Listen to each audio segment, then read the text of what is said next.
Hi everybody, how are you doing today? I want to first, before we get started, thank all of the new subscribers. My heart is overjoyed and thrilled at all the new people who have subscribed. I appreciate you continuing to share the message with people, about trying to raise the vibration, trying to uplift others. We only rise by lifting others. And so in doing so, today our topic is not to get too distorted or carried away, but our topic is going to be about how when we're thinking about others and giving to others more than ourselves. So if you like that that's the topic today, please hit the like and subscribe if you haven't subscribed already. But again, thank you to all of you amazing folks who have subscribed to this channel. I'm just thrilled. So we're going to get started. So when we're, I talk to a lot of people in the meeting sessions that I have with people about how they give to more people. They have compassion for more people than they do for themselves. And I know for me, I had that same problem too. So why do we do that? It's that core seed of not feeling good enough, right? And so if we can just do this, we can prove we're good enough. If we can just do that, we can prove we're good enough. And we just want to be liked, damn it.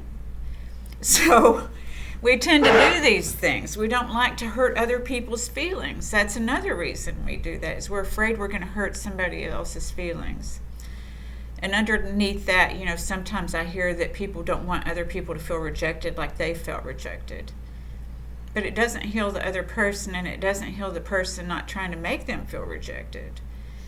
What we have to do is feel our own feelings. So that's the why, typically is, our teachings growing up. It can be like from, when we grew up, is we had to share our toys, So it's all these messages that compound. There's nothing wrong with sharing our toys, but sometimes, I don't know about y'all, but when I get a new toy nowadays as an adult, I don't want to share. So I can't blame poor little kids, but it still sends that tape, right? You see what I'm saying? So also, if we want to be loved by our parents are our first gods. We don't know any concept of God, whoever our caretakers are, because we form our bonds, from where they say 1 to 7 years old, as a lot of our belief systems are ingrained, whether we know it or not. So if we're not feeling seen and heard, we're going to do things to try to be seen and heard. Sometimes that's positive and sometimes that's negative. I know that I did both of those when I wanted to be seen and heard. So learning how to be seen and heard is oftentimes what we do, and we're calling it people pleasing. That's one form that we take on of giving too much of ourselves to someone else and not feeling good enough, is people pleasing. If we could just make the right people like us, then we would like ourselves. But see, the problem is it's an inside job, So with all this being said, I'm not saying not to be generous. I love generosity. I think I'm a generous person too. I've sometimes said that one of my spiritual teachers taught me that we have to ask before we give something. So many of us just reflexively say yes, yes, yes, yes, yes. So we have to practice the no. Everything in self-esteem building is practice and development. It's not like we just wake up and it's there. It's not just like some other person outside of ourselves can give it to us. We have to practice and develop within ourselves to develop a better sense of self-esteem. So, with generosity, like I said, sometimes the churches train people, that you have to be charitable. We used to have a minister in the church I grew up in. It was Southern Baptist Church, nothing bad against that, but we had a minister who would yell and scream and tell us, give till it hurts, And my dad used to say, you know what love is? Love is sacrifice. How many of y'all heard those things? Because there's a difference in being generous and sacrificing yourself. You know what I mean? So it's about learning that harmony that's in between. Sometimes we say, I'm empathetic, and sometimes we say apathetic. In between is harmony. I'm doing sessions free, y'all. I'm doing free codependency. We're going to look at this book of Codependence Guide to the 12 Steps. I want to tell you right now This is just an introduction because so many people don't even know that codependency is one of the traits people please in and these things. And I know, as I've said before, that when I was called codependent, I didn't like it. I don't like labels. But sometimes we have to understand we have certain behaviors. You can change a behavior. That's why we're talking today, because you can change a behavior. But our journey in this life is just about learning to love ourselves deeper. And then when we learn to love ourselves deeper, we learn how to love others deeper. So as I was saying, one of the traits, where these tapes come from, they call them old tapes, right? Are these things. Before we get too far along in this, and the free meetings that I'm doing on codependency on Thursday night from 7 to 8, that's Central Standard, 8 to 9 Eastern Standard, is I'm doing this for free because if anybody works with you on the 12 steps or mentions 12 steps or introduces you to the 12 steps, if it's a therapist, of course you're going to pay them, but somebody working the 12 steps with you, it's for free. And I'm trying to introduce you to that because that's what I had to do. That's what my therapist told me when I was sitting in her office and I was telling her that I was verbally abused. I didn't know that I was verbally abused, but the things that I told her led her to tell me, Stacy, have you looked at verbal abuse? So I looked at verbal abuse, and I didn't know I was verbally abused because that's the way that I grew up. That was just the tone that was used, So then learning what verbal abuse was. I was an adult. We don't just come out being an adult and knowing things. And then when we struggle with addiction, whether it's food, drugs, alcohol, and alcohol is a drug, by the way, or gambling, sex, shopping is a big one. So whatever it is, there's even an Underachievers Anonymous. So these 12 steps go in all kinds of different areas. But she sent me to this one. I had already been to a couple, y'all. And she sent me to that one. What I learned, as some of you have already heard, is I got to learn about what expectations were.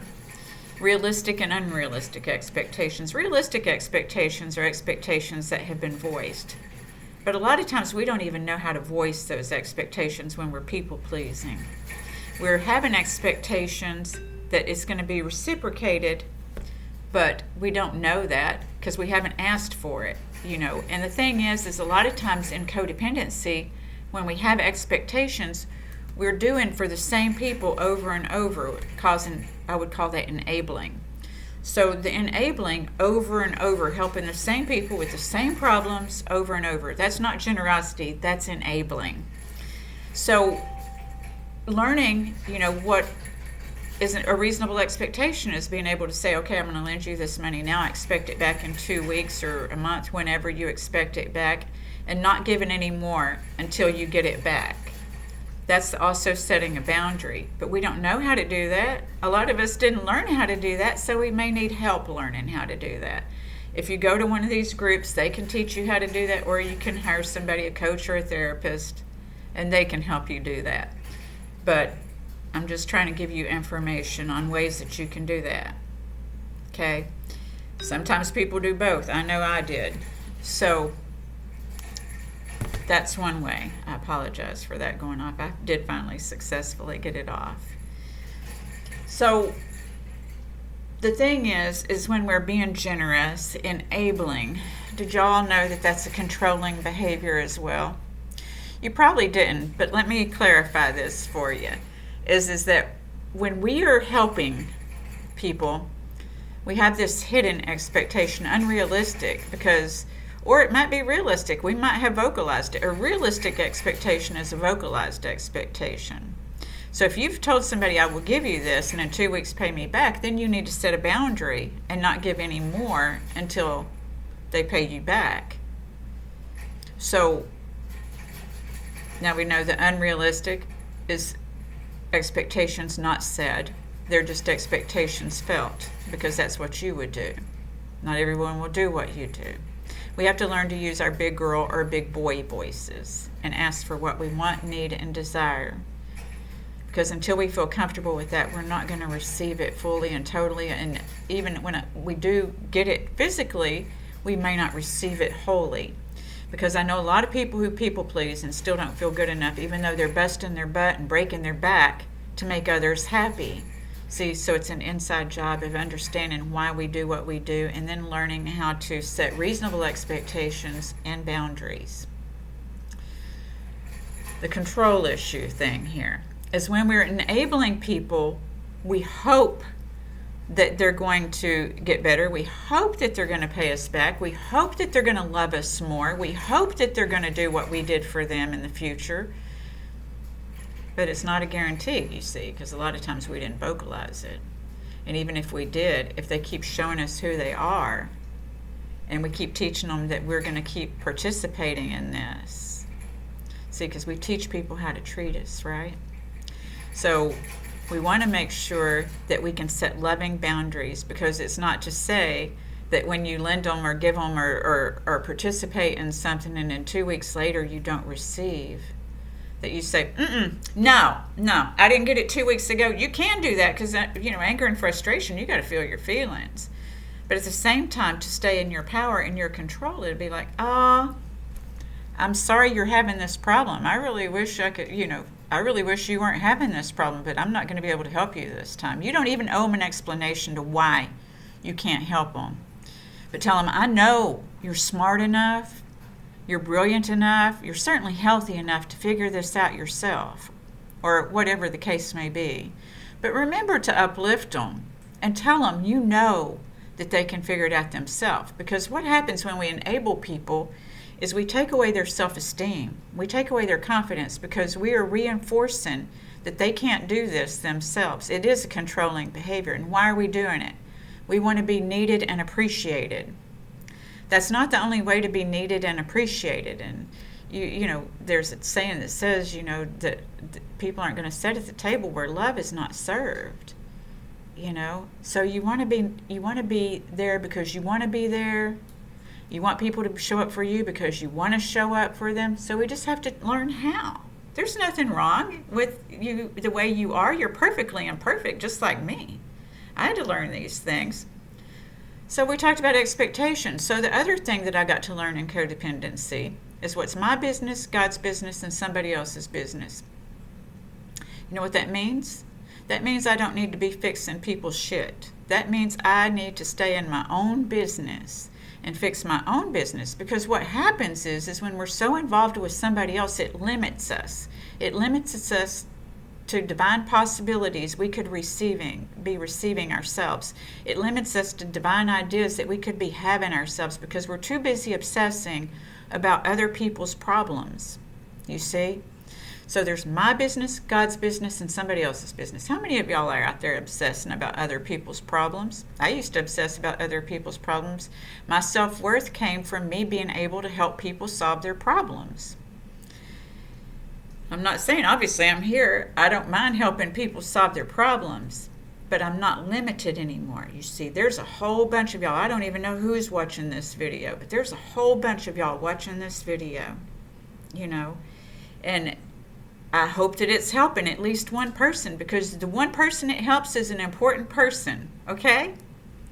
So we talked about expectations. We talked about what's my business, God's business, and somebody else's business. So the third thing that I learned is it's not all about me. The way that somebody behaves, what that means is the way that somebody behaves, it's not all about me. People behave the way that they behave. I won't put my self-worth in somebody else's pocket anymore. I have. And I plan to teach others how not to do that, or to send them to these groups so they can learn like me. You don't have to put your self-worth in somebody else's pocket. Don't let people carry your self-worth around in their pocket because you're standing there waiting for somebody to tell you what to do and how to feel and what to think. You don't need that. You are totally capable. You're totally empowered. That's what I was trying to say, empowered and capable at the same time. So you're totally empowered and capable. You do so much for other people. So to be able to do something for yourself, to be generous with yourself, give yourself that gift, to be empathetic and apathetic at the same time, because God knows you're already apathetic. You beat yourself up about, did I do this right? Did I do that right? Was this okay?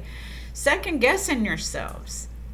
Those three things helped me immensely in my codependency. to find my voice so I could communicate what my expectations are, to be able to set boundaries so I can walk away where love is no longer served with love. And then thirdly, so that I know that not everything's about me. There's people who have other issues, especially this day and time, going on in their lives, and it's not about me. So I have to do what's good for me, though. I make decisions based on myself. I don't need a whole committee to help me make decisions. I do have supportive people in my life, a handful of supportive people that sometimes they question my decisions, but they say, Stacy, I support you, because they know I'm intuitively guided. So it's about getting, realizing that people are not my source. Y'all hear me talk about my source, my vital life force, who my source is. And, some of you may call it God, I call it God too, but, it's just finding one. I shared the other day that when I, met one person that they had a Gumby in their pocket at one of those 12-step meetings because they needed a God they could hold on to just for then. Because sometimes our ladders go down so far that it's hard to hold on. But it's not impossible. What was it? Audrey Hepburn said that I'm possible. You're possible. So, I want to share with you that I'm just like you. I had a moment this morning that I'm asking for what I want. And I'm going through a transition myself right now. And so I'm going to fast part of the day. It's a mini fast, y'all. I'm not trying to do a full fast today. I told God, my source, the universe, that I was just going to eat one boiled egg. I eat one boiled egg most mornings for my protein. And I'm drinking water. We have to have water. And then tonight, I am going to eat some popcorn with salt and some fizzy, bubbly, mineral water, and just sit in front of the TV with my bird. My bird likes to have popcorn with me, and it's not good for either of us. It is not a nutritious meal. But I really plan on focusing on what I do want today. And some of us, when we're focusing on what everybody else wants, we can't focus on what we want. So this video is to help you and guide you to just start thinking about that. Join me Thursday night if you want to. You got to send me your email address so I can include you. Because you are worth it, and you are worthy, and you are valuable, and sometimes we just don't know what we don't know. The thing is if we want love, we have to love ourselves. If we want respect, we have to respect ourselves, because we do teach people how to treat us. So if we want peace, it comes from within. There's a whole new freedom to healing from codependency, and to be able to make your choices, your own choices. I realize today that I'm divinely guided and wholly provided, that I'm not going to miss out on anything from making my decisions. That I do, if I pray, and I'm a praying person, but whatever we say, our words can be prayers. Our words, they've said are spells, whatever your belief system is. But our words are reflections of our thoughts. And our actions, our body language, our posture is reflection of our feelings. So when we heal and feel our feelings and quit running from things, then we're going to do it. And I'm going to stop after this. I just want to share one thing. So I sent an email this morning, and it's a complicated situation, and I don't know, it's not everyone's going to like us when we learn to love ourselves and set boundaries, okay? And so after I did this, then I thought, I wasn't thinking. That's actually what happened. That's why I'm telling you this, was unconsciously, here after I told you I was going to fast, I grabbed some Good and Plenty's. I've got a little jar of Good and Plenty's candy. And so I unconsciously, I talked to you all about your autonomic system because I felt uncomfortable, with this whole situation. So I unconsciously grabbed some Good and Plenty's, not even thinking, habit, And it really, this fasting thing really caused us to think, because then when I saw what I did, and I even put a couple in my mouth, but I was able to put the rest of them back, because it's like, no, Stacy, you're fasting today. You're getting in alignment with what it is you do want. What you want is important, y'all. What I want is important. So I appreciate you all once again for subscribing to this channel. I thank you for all your love and support. And I just want you to know that I wish you much love and peace back. Thank you so much. All right. I look forward to connecting next time. If you have any ideas for videos, please put it in the comments section, or my email address is listed in the description. All right. Thanks. Bye.